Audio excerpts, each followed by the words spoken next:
علم نور ہے، علم نور۔ السلام علیکم ورحمۃ اللہ وبرکاتہ ارمان بھائی۔ وعلیکم السلام ورحمۃ اللہ وبرکاتہ رحیم بھائی۔ کیا ارمان بھائی میں آپ سے کچھ اسلامک سوال کر سکتا ہوں؟ جی ہاں بالکل۔ کیا طہارت کے بعد بچے ہوئے پانی سے وضو کرنا جائز ہے؟ جی ہاں بالکل جائز ہے۔ کچھ لوگ اس پانی کو پھینک دیتے ہیں، ایسا نہیں کرنا چاہیے۔ نجاست غلیظہ کے کتنے قسمیں ہیں؟ 2 قسمیں ہیں، غلیظہ اور خفیفہ۔ نجاست غلیظہ کسے کہتے ہیں؟ انسان کے بدن سے جو ایسی چیز نکلی جسے غسل یا وضو واجب ہو جاتا ہے، نجاست غلیظہ ہے، جیسے پہکانا، پیشاب، بہتا خون، پیپ، منہ باہر گئے وغیرہ۔ نجاست غلیظہ کا حکم کیا ہے بتائیے؟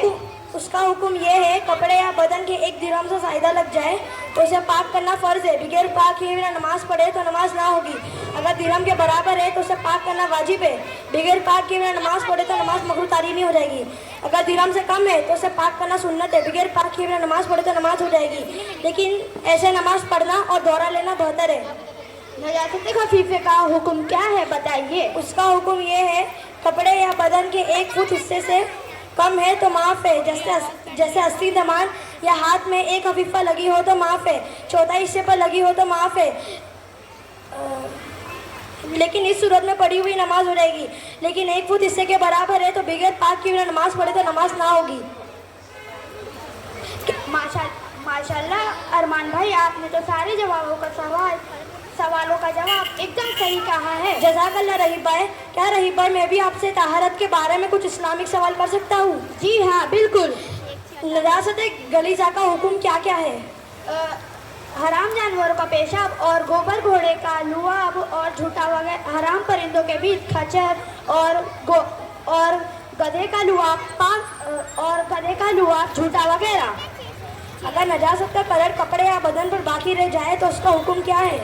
اگر نجاست دور ہو گئی ہے لیکن اس کا کچھ رنگ بدبو رہ گئی ہے تو اسے بھی دور کرنا ضروری ہے۔ اگر دور کرنے میں کافی دقت ہو تو اسے بھی دور کرنا ضروری ہے۔ اگر دور کرنے میں کافی دقت ہو تو 3 مرتبہ دھو لیے، ہو گیا، صابن وغیرہ سے دھونے کی ضرورت نہیں۔ مچھی، مچھر، مکھی وغیرہ کا خون کپڑے یا بدن پر باقی رہ جائے تو اس کا حکم کیا ہے؟ مچھلی اور پانی کے دوسرے کھٹمل جانوروں کا اور کھٹمل مچھر کا خون اور پسینے، گدھے کا لعاب پاک ہے، اس لیے کپڑے میں لگ جائے تو نماز ہو جائے گی۔ بلی اگر پانی میں منہ ڈال دیتی ہے تو اس پانی کا حکم کیا ہے بتائیے؟ گھر میں رہنے والے جانور جیسے بلی، چوہا، سانپ، چھپکلی کا جھوٹا مکروہ ہے، اس لیے اس سے بچنا چاہیے۔ کیا دودھ پیتے بچے کا پیشاب پاک ہے؟ بالکل نہیں، 1 دن کے بچے کا بھی پیشاب اسی طرح ناپاک ہے جس طرح عام لوگوں کا۔ السلام علیکم ورحمۃ اللہ وبرکاتہ۔ السلام علیکم ورحمۃ اللہ وبرکاتہ۔